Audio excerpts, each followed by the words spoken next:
We're going to take a look at two outlining stitches, the purl stitch and the knotted purl stitch. They add some lovely texture and definition to your work, so let's get started.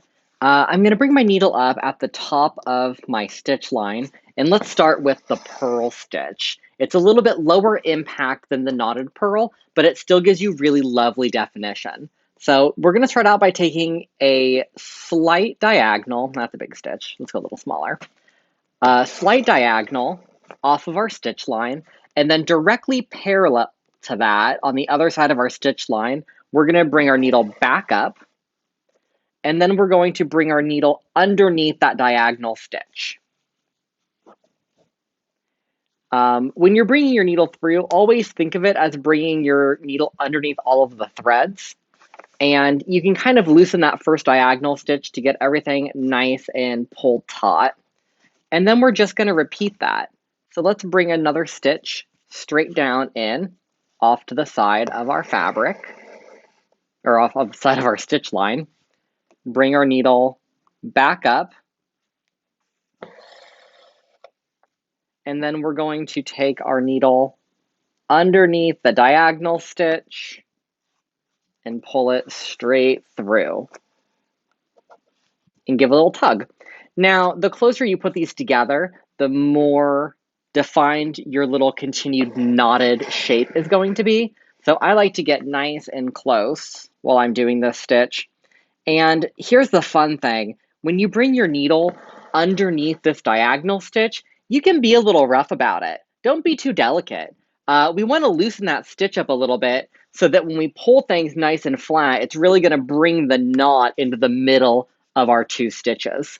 So you got to be a little bit rough and tumble, which doesn't happen too often in embroidery.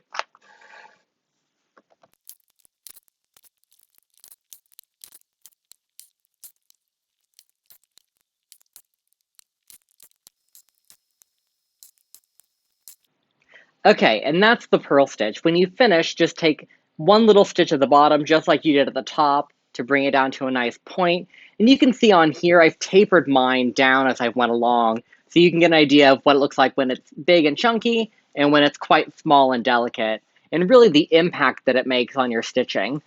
All right, now that we've done our purl stitch, let's do a knotted purl stitch. They're pretty similar in terms of overall shape, but it's going to be higher, it's going to have more definition to it, it's going to be more textured, and it's going to be a bit more high impact.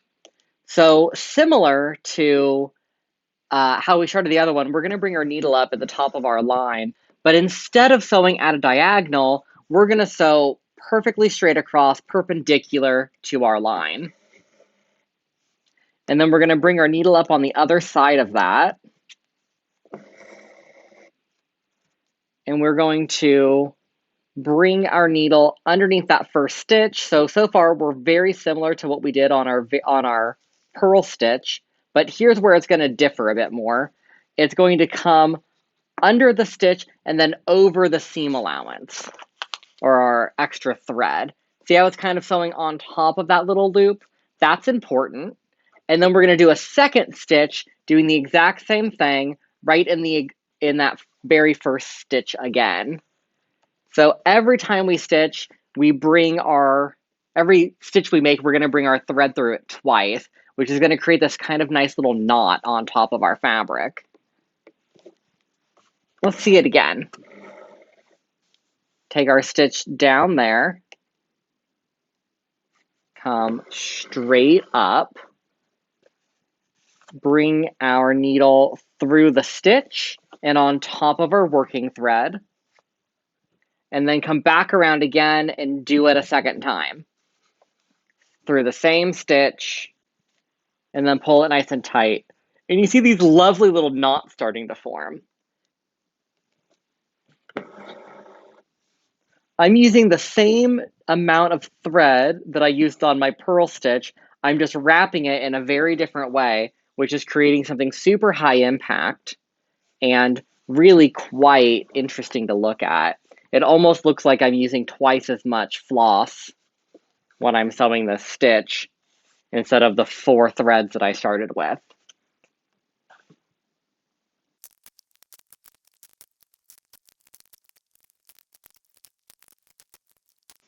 And that's not a purl stitch. Once you get down to your last stitch, you can just take one final stitch into the fabric right in the center to anchor the tension, and you're good to go. It's high impact, it's chunky, it's raised, half a millimeter off the fabric, and it's quite lovely. Now, something we don't see a lot of, but certainly would work, is using the knotted purl stitch as a surface stitch. This is something you'll find mostly in modern contemporary embroidery, not much in historic technique, but it certainly would work. We need our parallel stitch. We'll take a wee stitch off the side.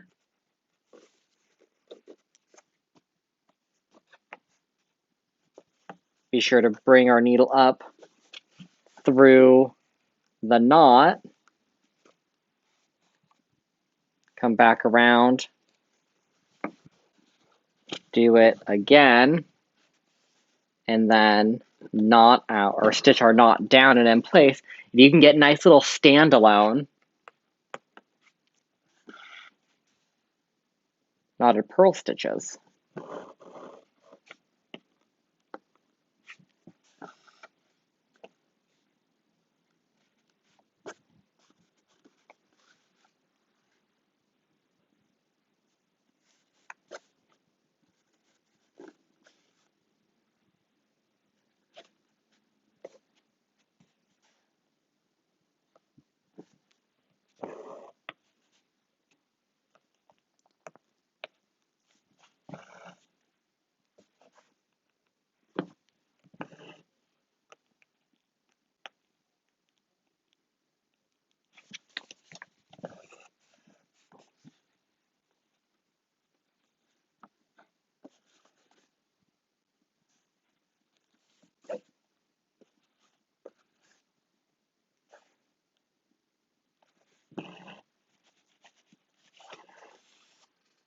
Lovely.